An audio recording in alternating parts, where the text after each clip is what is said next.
Baik teman-teman, kali ini kita akan membahas tentang masa Aufklärung dan juga filsuf yang terkenal pada masa tersebut. Setelah Perang Dunia Ketiga, 10 tahun, Kaisar Jerman terpecah menjadi banyak wilayah.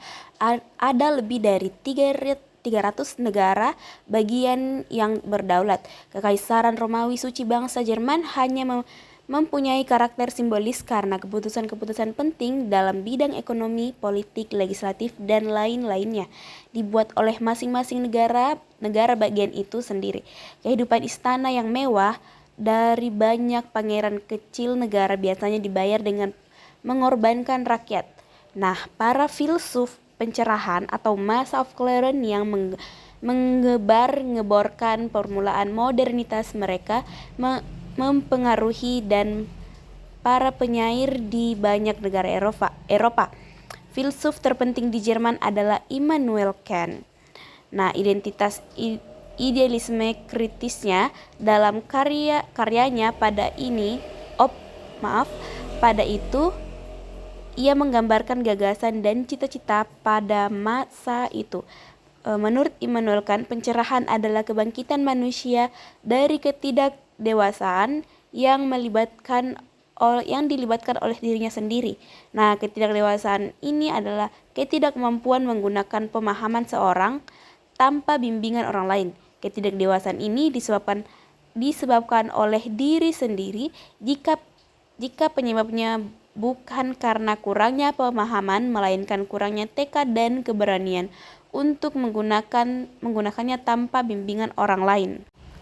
Puisi pada abad ke-18 banyak berubah, fokusnya tidak lagi pada pujian para pangeran dan hiburan masyarakat istana, melainkan pada kehidupan sipil dan pencerahan kaum borjuis.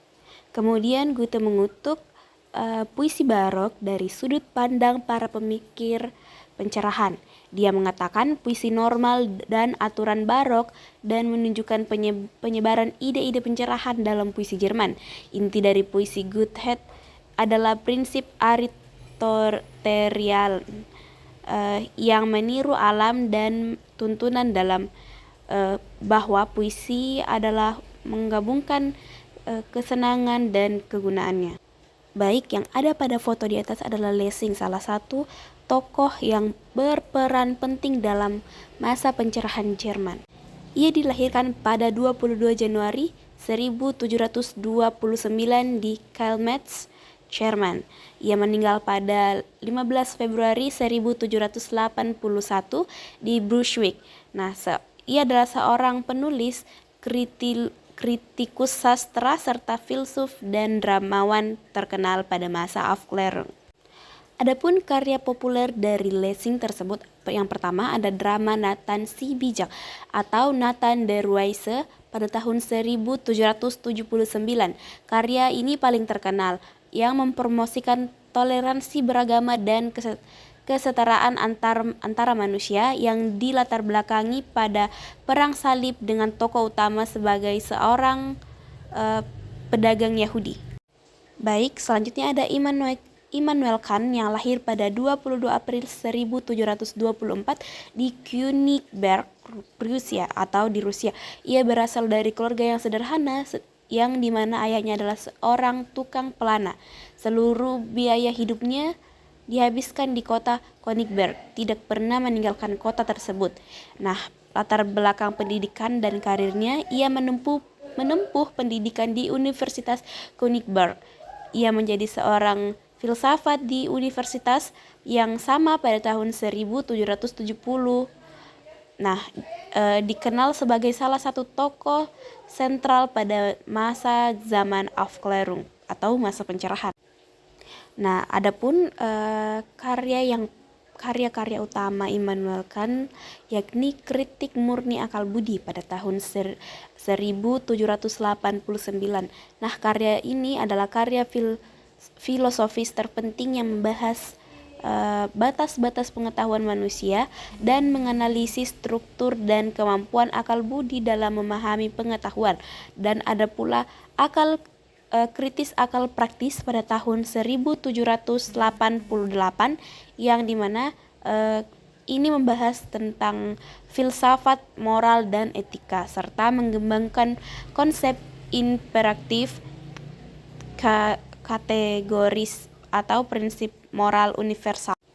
Jadi, masa pencerahan di Jerman atau Aufklärung merupakan periode intelektual dan budaya yang berlangsung pada abad ke-18. Pada masa ini, pemikiran rasional, ilmu pengetahuan, kebebasan individu, dan toleransi agama mulai mendapatkan peran penting yang menggantikan otoritas dogmatis dari gereja dan tradisi feodal. Nah, gerakan ini dipengaruhi oleh para filsuf dan cendekiawan Jerman seperti Immanuel Kant dan Lessing.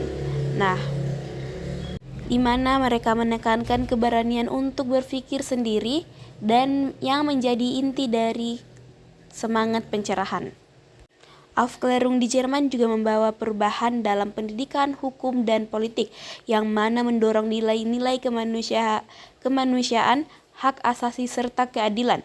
Namun dibandingkan dengan pencerahan di Prancis atau Inggris, Aufklärung di Jerman lebih bersifat teoritis atau kurang bersifat revolusioner secara politik.